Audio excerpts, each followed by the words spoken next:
Magandang araw po, welcome po sa aking channel, Love9 TV. Nandito po tayo ngayon sa Calamba, Laguna kung saan meron po tayong bagong video presentation.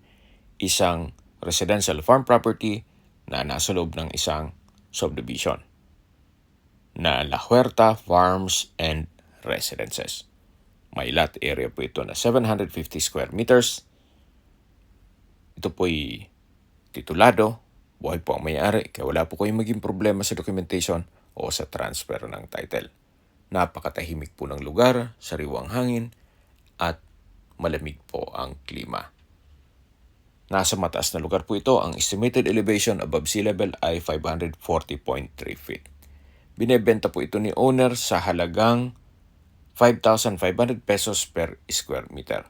Below market value po yan. Kung may mga katanungan po kayo, tawag lang po kayo sa aking numero. Maraming salamat po.